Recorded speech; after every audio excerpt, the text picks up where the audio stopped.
ఈరోజు ఆంధ్ర రాష్ట్రాన్ని ఈ కూటమి ప్రభుత్వం అక్రమ మధ్యమాంధ్రప్రదేశ్గా మార్చిందనటంలో ఎలాంటి సందేహం లేదు. అందుకోసమే రాష్ట్ర ప్రజలు సిట్టు వద్దు సిబిఐ ముద్దు అనే మాటను చెప్తా ఉన్నారు. ఈరోజు మనం గమనిస్తే కల్తీ మద్యం, fake video, false investigation, Chandrababu Naidu అసలేని ప్రెస్ మీటు, తప్పుడు రాతలు, దొంగ డిబేట్లతో ప్రజలను కన్ఫ్యూజ్ చేయాలన్న ఉద్దేశంతో కూటమి ప్రభుత్వం ముందుకు పోతుంది. అదే కాకుండా కల్తీ మద్యమే కాకుండా విద్య కల్తీ, వైద్యం కల్తీ, వ్యవసాయం కల్తీ, పరిశ్రమలు కల్తీ, నువ్వు కల్తీ, నీ పార్టీ కల్తీయా చంద్రబాబు నాయుడు? నీ పార్టీ కల్తీ అని ఎందుకు అంటున్నారంటే ఇతర పార్టీలను కలుపుకున్నావు కాబట్టి. అదే కాకుండా చంద్రబాబు నాయుడు ఈరోజు మీరంతా కూటమిగా ఎందుకున్నారంటే ప్రజల కోసం కాదు, ప్రజల హితం కోసం కాదు, ప్రజల సంక్షేమం కోసం కాదు, కేవలం ఈ రాష్ట్రంలో బీజేపీకి ఓట్లు లేవన్న సంగతి నీకు తెలుసు, నాకు తెలుసు, ప్రజలందరికీ కూడా తెలిసిన విషయమే. ఓట్ల కోసం బీజేపీ ఈ రాష్ట్రంలో ఒంటరిగా పోటీ చేస్తే సీట్లు లేవన్న సంగతి పవన్ కళ్యాణ్కి తెలుసు, నీకు తెలుసు, నాకు తెలుసు, అందరికీ కూడా తెలిసిన విషయమే. వీళ్ళిద్దరు ఓట్ల కోసం, సీట్ల కోసం అయితే చంద్రబాబు నాయుడు కోట్ల కోసం, ఓట్ల కోసం, సీట్ల కోసం, కోట్ల కోసం మాత్రమే మీరు కలిసి ఉన్నారు తప్ప మీరు ప్రజల హితం కోసం కానీ, ప్రజల మేలు కోసం కానీ, ఈ రాష్ట్ర అభివృద్ధి కోసం కాదు అనేది స్పష్టంగా ప్రజలు గమనిస్తూ ఉన్నారు. అదే కాకుండా స్వర్గీయ మహానుభావుడు ఎన్టీ రామారావు గారు చెప్పిన మాటలు, నీవు ఒక మేకవన్య పులివి, గుంతకాటి నక్కవు, నువ్వు ఒక ఔరంగజేబువు, గాంధీని చంపిన గాడ్సేవు. ఈ మాటలు నేనంటున్నది కాదు, నీకు స్వయాన బిడ్డనిచ్చిన మామ, ప్రపంచ ప్రఖ్యాత నటుడు స్వర్గీయ ఎన్టీ రామారావు చెప్పిన మాట. నేను ఒక మాట చెప్తా ఉన్నా, నువ్వు గుంత నక్కవు, మేకవన్య పులే కాదు, అంతటి ఏనియ లాంటి ఎన్టీ రామారావుని మింగిన దోమవు. అలాంటి ఏనియన్ మింగిన ఈ దోమకు పవన్ కళ్యాణ్ అనేవాడు ఒక లెక్క లేదు, జమ లేదు. నిన్ను కూడా ఎన్నడైనా మింగేస్తాడు, నువ్వు ఇది గుర్తుపెట్టుకోవాలని పవన్ కళ్యాణ్ గారికి కూడా ఈ సందర్భంగా తెలియజేస్తున్నాను. ఈ రాష్ట్రంలో ఎక్సైజ్ నుంచి, అబ్కారీ నుంచి వచ్చే ఆదాయం చారానా ఖజానాకు, బారానా చంద్రబాబు నాయుడు జోబులేకి అనేది మనం మర్చిపోకూడదు. ఈ చారానా బారానా విషయం ఇలానే కొనసాగితే ఈ రాష్ట్రం దివాలా తీయక తప్పదు. ఈ మీడియా ద్వారా ఒక విషయాన్ని మనం ప్రజలకు తెలియజేయాల్సిన అవసరం ఉంది. అయ్యా చంద్రబాబు నాయుడు గారు, నువ్వు ఒక ఫేక్ వీడియోను రిలీజ్ చేయించి బోడుగుండుకు, మోకాలకు ముడేయాలనే ప్రయత్నం చేస్తున్నావు. జోగి రమేష్, నువ్వు భయపడనక్కర్లేదు. ఎప్పుడు కూడా బోడుగుండుకు, మోకాలకు ముడి పడదు. వేయాలని ప్రయత్నం చేస్తే అది అర్థరహితమని ఈ సందర్భంగా తెలియజేస్తున్నాను. ఈ రాష్ట్రంలో ప్రతి పల్లెలో 4-5 బెల్ట్ షాపులు, బజారుకు ఒక బ్రాందీ షాపు, దేవాలయాల పక్కల, గుళ్ళ పక్కల, బల్ల పక్కల కూడా ఈ బెల్ట్ షాపులు, బ్రాందీ షాపులు. వీటి నుంచి వచ్చిన ఆదాయం లేదా వీటికి మందును సప్లై చేసే పరిశ్రమలు ఏవైతే ఉన్నావో, ప్రైవేటు పరిశ్రమలు, దొంగ పరిశ్రమలు, చంద్రబాబు నాయుడు గారి ఆధ్వర్యంలో ఆయన కర్త కర్మ క్రియ అయ్యి నడుపుతున్న లేదా తయారు చేస్తున్న మద్యం బాటిళ్ళు ఈ అక్రమంగా పెట్టిన బెల్ట్ షాపులకు కానీ బ్రాందీ షాపులకు కానీ లేదా పర్మిట్ రూమ్లకు కానీ సప్లై చేస్తున్నారు. తయారైన ప్రతి 3 బాటల్లో ఒక బాటల్ చంద్రబాబు నాయుడుది జనం లేకొస్తా ఉంది, డబ్బులు ఆయన జోబు లేకపోతా ఉన్నాయి. ఇది ప్రజలందరూ కూడా గమనించాలి.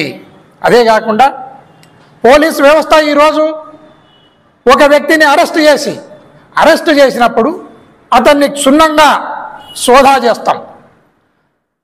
సోదా చేసి అతని దగ్గర ఏం వస్తువులు ఉన్నాయో వాటినన్నిటి కూడా రికార్డు చేసి పెట్టుకుంటాం. అతన్ని పోలీస్ అరెస్ట్ చేసినప్పుడు ఖచ్చితంగా అతన్ని కన్ఫైన్ చేస్తాం, అతన్ని మూమెంట్ను రిస్ట్రిక్ట్ చేస్తాం. అట్లాంటిది స్వయంగా పోలీస్ ఆఫీసర్లే దగ్గరుండి అతనితో ఒక వీడియోను రికార్డు చేయించి అది కూటమి ప్రభుత్వానికి అనుకూలంగా రికార్డు చేయించి దాంట్లో మన జోగి రమేష్ను ముద్దాయిగా చూపిస్తూ ఒక వీడియోను రికార్డు చేసి పెట్టడం అనేది చాలా దుర్మార్గమైన చర్య. ఇప్పటికైనా ఈ ప్రభుత్వం పోలీస్ పట్ల ఎలా వ్యవహరిస్తుందో పోలీసులందరూ కూడా గమనించాలి. ఇప్పటికే ఐపీఎస్ ఆఫీసర్లు జైల్లో పోవడం జరిగింది. అదే కాకుండా కొందరిని సస్పెండ్ చేయడం జరిగింది, మరికొందరు ఈ రాష్ట్రాన్ని వదిలిపెట్టిపోవడం జరిగింది. అనేక రకాల ఇబ్బందులు పడుతున్న సంగతిని పోలీస్ వ్యవస్థ మరవరాదు. ఈ ప్రభుత్వం వాడుకున్న కాటికి వాడుకొని ఆ తర్వాత గోటితో కొట్టే నైజం కలిగిన వాడు చంద్రబాబు నాయుడు. ఈ వీడియో మీద మళ్ళీ అతనే ఎంక్వైరీ చేసి ఆ వ్యక్తి ఆ చంద్రబాబు నాయుడే మిమ్మల్ని జైల్లో పంపడానికి కూడా సిద్ధమవుతారు. దీన్ని పోలీస్ వ్యవస్థ ఖచ్చితంగా గుర్తించాలి. అదే కాకుండా ఈ రాష్ట్రంలో అక్రమంగా ఏదైతే చంద్రబాబు నాయుడు సంపాదిస్తున్నాడో, వ్యవస్థలను మేనేజ్ చేస్తున్నాడో, దీనిని ఖచ్చితంగా బీజేపీ తర్వాత పవన్ కళ్యాణ్ ఇద్దరు కూడా గుర్తెరగాలి. గుర్తెరిగి రేపు ఈ కర్నూలు జిల్లాకు గౌరవ ప్రధానమంత్రి నరేంద్ర మోడీ గారు వస్తున్నారు. ఈ గఠబంధన్ గలీజ్ హై, చంద్రబాబు నాయుడు చోర్ హై, ఖజానాకు చారానా, చంద్రబాబు నాయుడు జోబులోకి బారానా అనే విధంగా ఈ రాష్ట్రం పోతా ఉంది. దీని మీద యాక్షన్ తీసుకోమని ప్రధానమంత్రి గారికి తెలియజేయాలని బీజేపీ వాళ్ళను పవన్ కళ్యాణ్ని నేను కోరుతున్నాను. దయచేసి రేపు ప్రధానమంత్రి గారు వస్తున్నారు. మీడియా ద్వారా ప్రధానమంత్రి గారికి నేను తెలియజేయటం ఏమంటే, ఆంధ్రప్రదేశ్ రాష్ట్రం యొక్క ప్రజల యొక్క ఆరోగ్యాన్ని, ఆర్థిక పరిస్థితిని కాపాడే బాధ్యత మీ పైన ఉంది. నేను వైఎస్ఆర్ కాంగ్రెస్ పార్టీ అధికార ప్రతినిధిగా నేను ఒక వైఎస్ఆర్ కాంగ్రెస్ పార్టీ కార్యకర్తగా నేను డిమాండ్ చేస్తున్నాను, నేను వేడుకుంటున్నాను. ఆంధ్రప్రదేశ్ ప్రజల యొక్క ఆరోగ్యాన్ని, ఆర్థిక పరిస్థితిని కాపాడే బాధ్యత మీ పైన ఉంది. నా ద్వారా బీజేపీ వాళ్ళు పవన్ కళ్యాణ్ తెలుసుకొని దీన్ని మీరు తొందరలోనే ప్రధానమంత్రి నరేంద్ర మోడీ గారికి తెలియజేసి దీని మీద పరిశీలన చేయమని, దీని మీద యాక్షన్ తీసుకోమని తెలియజేయవలసిందిగా నేను బీజేపీ వాళ్ళను పవన్ కళ్యాణ్ని కోరుతున్నాను. దయచేసి దీన్ని బీజేపీ వాళ్ళు పవన్ కళ్యాణ్ ఇద్దరు కూడా మరవరాదని నేను తెలియజేస్తున్నాను. అదే కాకుండా ఈ రాష్ట్రంలో పోలీస్ వ్యవస్థ చాలా నిర్వీర్యమైపోయింది. ఇలా నిర్వీర్యం అయిపోతే ఇది ఏ పార్టీకి కానీ ఏ ప్రాంతానికి కానీ మంచిది కాదు. దయచేసి ఇప్పుడైనా పోలీస్ వ్యవస్థ మేల్కొనాలి. చట్ట ప్రకారం తమ ఉద్యోగాన్ని తాము చేస్తూ, చట్టాన్ని పరిరక్షిస్తూ, నేరాలను అరికడుతూ, మంచి వాళ్ళను రక్షిస్తూ, మంచి ప్రజలకు భద్రతను కల్పిస్తూ ముందుకు వెళ్ళాలని పోలీసు వ్యవస్థను కూడా నేను కోరుకుంటున్నాను. అదేవిధంగా ఇప్పటికే ఈ రాష్ట్రంలో 5-6 వేల కోట్ల దోపిడీ ఈ మద్యం ద్వారా జరిగింది.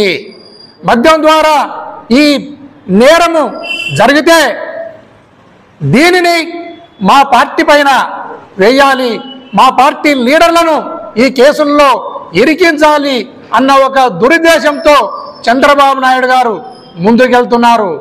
ఇది అయా చంద్రబాబు నాయుడు నీకు మంచిది కాదు, నువ్వు దొరికినావు, అనేక సార్లు కూడా నువ్వు దొరుకుతా ఉన్నావు.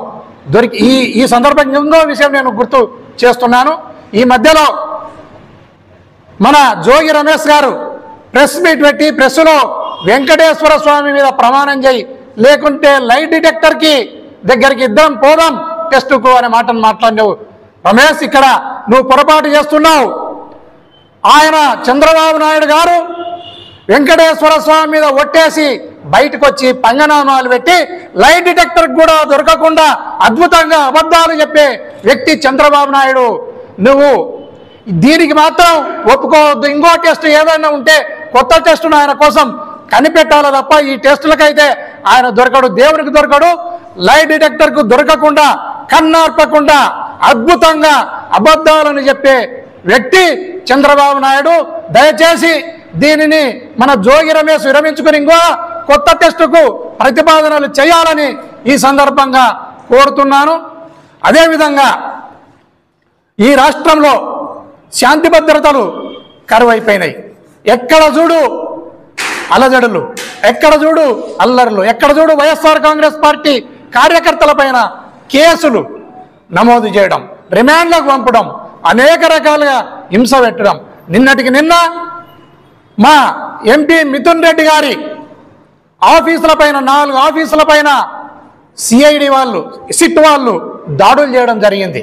ఆ దాడులలో ఎక్కడ కూడా ఏమాత్రం ఒక మెటీరియల్ కూడా దొరకలేదు.